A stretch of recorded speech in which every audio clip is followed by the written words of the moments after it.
nunca teve nenhum brasileiro, nós somos o primeiro a estar na shootbox. Esse é o Street Shootbox. A gente não desiste nunca, dominamos do começo ao fim, representamos mais uma vez, estamos juntos. Beijo no coração, que Deus abençoe todos vocês. Esse aqui é nosso, Brasil. Hey!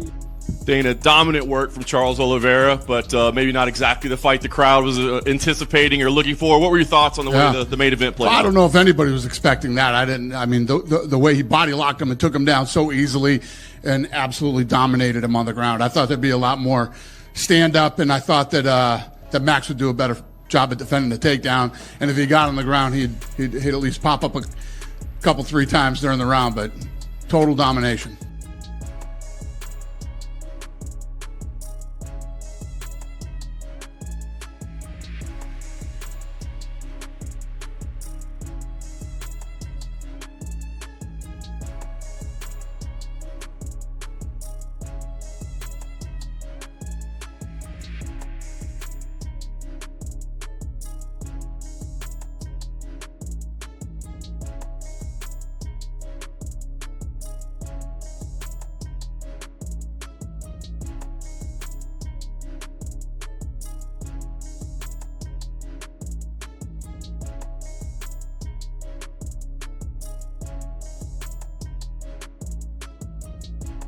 Charles Oliveira just shocked the MMA world at UFC 326 after securing a brutal and dominant win over Max Holloway in one of the most anticipated fights of the year.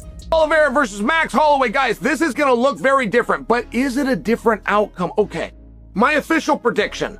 I'm going to give you an official prediction, and I got to tell you, this is one of those that's difficult, right? I mean, I do this the same way as you guys. I kind of close my eyes and what different scenarios can I reasonably envision? And then I've got to use history.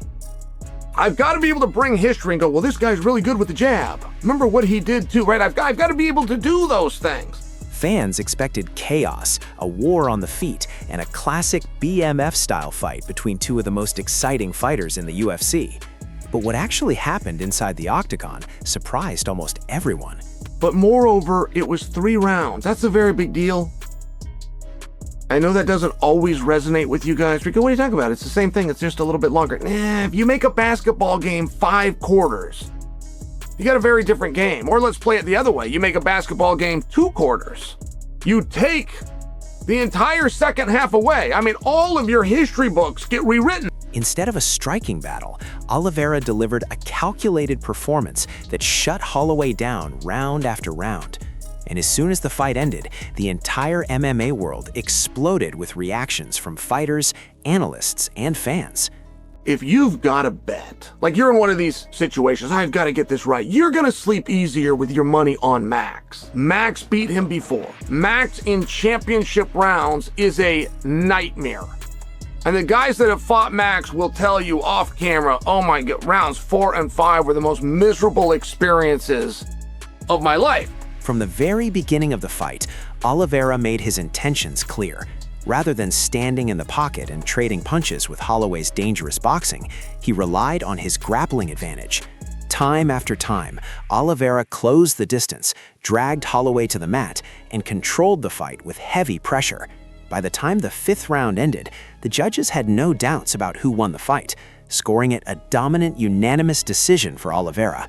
Technically, it was a masterclass in MMA strategy, but not everyone watching was impressed. Charles has been asking for this fight for 10 years. Charles, 10 seconds after their first fight, said, I can beat him. What you just saw is wrong. I lost, not he won. And there is a big difference, by the way. There is a big difference, and only you know. Inside the arena, some fans began booing during parts of the fight, clearly frustrated that the fight didn't turn into the kind of wild BMF war they expected. And that reaction immediately sparked debate across the MMA world. Some people praised Oliveira for fighting intelligently, while others felt the fight lacked the excitement people associate with the BMF title. George St. Pierre had that reaction when he came out of the ring with Matt Hughes, and we all saw it as well. We all saw it going, George, you were going to win that fight handily. You are not only the better fighter, you are a much better fighter, but he beat you. And George's like, do it again. I learned what I needed to learn. Here's the mistake that I made. Here's the respect that I showed him. Here's what was going through my mind. I can fight that demon off. I can stay involved in this, and I can beat him. And he was telling the truth. One of the first major voices to react was UFC commentator Joe Rogan. During the broadcast and afterward, Rogan strongly defended Oliveira's performance. Rogan argued that Oliveira executed a brilliant game plan and completely neutralized one of the most dangerous strikers in the sport. He even pushed back against fans who were booing, saying that many people complaining simply didn't understand the technical side of high-level grappling. According to Rogan, Oliveira's performance was a perfect example of elite mixed martial arts. And my official prediction, you want it? Charles Oliveira. The first time in my distinguished career of putting the hex on somebody, I'm putting it on Charles. I have never picked Charles Oliveira in a fight, ever. I have never picked against Max. And how is Charles going to do it? Let me tell you one thing that nobody's considering. Look, if you end up stuck on your feet with Max Holloway for 25 minutes, that is going to be miserable. But not everyone agreed with that take. Several fighters quickly jumped onto social media to criticize the fight. One of the loudest voices was Conor McGregor, who reportedly mocked the fight online and called it shockingly bad. McGregor suggested that a BMF fight should never look like that and hinted that he would have delivered a much more entertaining performance. But Charles doesn't have to. And let's just say it does turn into a grappling contest. If Charles gets on top of Max, Charles is likely to have some good minutes. He's likely to be able to keep him there. And I don't think that this is a ground and pound situation or this turns into a big ground contest. If he can just steal, right, in 5 rounds, if he can steal 3 takedowns, he can win those rounds, likely. Nate Diaz also joined the conversation. Diaz has always had a strong opinion about the BMF belt, since he was involved in the first BMF title fight against Jorge Masvidal back in 2019. Diaz took a sarcastic jab at the situation, suggesting the fight didn't represent what the BMF belt originally stood for. His comments added even more fuel to the already heated debate online. Dominated Tony Ferguson with wrestling, and it was a shock. None of us knew he had that ability. That was the night. He put him into the corner, changed a little bit, went to a double leg, picked him up, and he did the same thing. Used the fence in his advantage. Tony, as a wrestler, not being able to sprawl because he's got the fence in his back, was a great strategy by Charles, but it worked, and it worked for 15 straight minutes. Charles versus Michael Chandler out-wrestled him. That was a huge surprise to everybody, including Chandler, going, "Oh, great job, young man. I didn't know you had that skill." Like it was just one of these things. When Charles needs a takedown, he goes out and finds it. The only guy that Charles would have liked to have taken down that he didn't was Islam. However, plenty of fighters came to Oliveira's defense. Many pointed out that fighting smart is exactly what champions are supposed to do. Oliveira has built his career on being one of the most dangerous submission specialists in UFC history. With dozens of finishes and multiple submission victories inside the octagon, his grappling has always been his biggest weapon. Against someone as dangerous as Holloway on the feet, using that weapon was simply the smartest path to victory. Is honor the BMF. The BMF is a very real title, which, by the way, is not always defended. We have had BMF champions fight and not have to put the title up. We've had BMF champions fight, Max specifically, lose the fight, wake up the next day, BMF, down the road, go and defend a championship.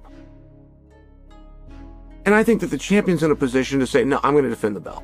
Wherever I go, the belt goes. And I think that that would be good leadership. And I think that that would be cool. And I think the BMF is real. And I think the BMF is honorable. And I think the BMF should be. Analysts also highlighted how impressive it was that Oliveira managed to shut down Holloway's legendary striking output. Holloway is known for throwing an incredible number of punches and overwhelming opponents with volume and pressure.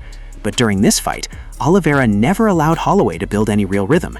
Every time Holloway started to get comfortable in the striking exchanges, Oliveira would close the distance and bring the fight back to the ground.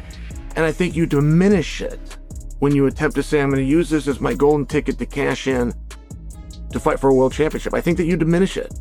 I think that is it a league in and of its own. And to be considered a BMF is a huge compliment.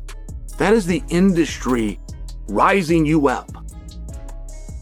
Cub Swanson, Josh Emmett, just to throw some names, like there's some BMFs out there. They might not be world title contenders, but they're BMFs, and they earned that, so don't diminish it. Inside the MMA community, reactions were mixed. Some fighters praised Oliveira for fighting intelligently, while others felt the BMF title should represent a more aggressive style of fighting, and believed the bout didn't quite live up to that expectation.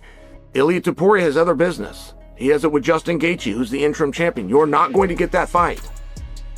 Arman Tsarukyan is the #1 contender. You are not going to get that fight. Don't waste this call out. You've got a belt. You've got a championship. You're a main event. Don't be afraid to enjoy your moment and let them come to you. Oliveira himself addressed the criticism during the post-fight press conference. He made it clear that his job is to win fights, not to satisfy critics on social media. Oliveira also fired back at some of the people criticizing him, saying that if fighters like McGregor or Diaz wanted to talk, they could step inside the cage with him and settle it there. It was a confident response from a fighter who clearly believes he still belongs at the top of the division. Regardless of the controversy, this win is massive for Oliveira's career. After previously losing the lightweight title and facing setbacks in recent years, this performance reminds everyone that Oliveira is still one of the most dangerous fighters in the UFC. With the lightweight division constantly evolving and new contenders emerging, Oliveira has officially placed himself back into the conversation for another title run. For Max Holloway, the loss is obviously disappointing, but it doesn't erase the incredible legacy he's built in the sport. Holloway remains one of the greatest featherweights in UFC history and one of the most respected fighters in the game. Known for his warrior mentality and willingness to fight anyone, Holloway once again showed incredible toughness by surviving Oliveira's grappling pressure for 5 full rounds. Now the big question is what comes next. Some fans believe Oliveira should get another shot at the lightweight title, while others are already calling for massive matchups against fighters like Conor McGregor. Considering the heated exchanges that happened after the fight, a matchup between Oliveira and McGregor could easily become one of the biggest fights the UFC could possibly make. And that's all for today. The MMA world is still debating Charles Oliveira's performance at UFC 326. Was it a tactical masterclass that showcased elite mixed martial arts, or did the fight fail to deliver the chaos fans expected from a BMF title bout? Let me know what you think down in the comments below. If you enjoyed this video, make sure to leave a like, subscribe to the channel, and turn on notifications so you don't miss any future MMA news and updates. Thanks for watching, and I'll see you in the next one.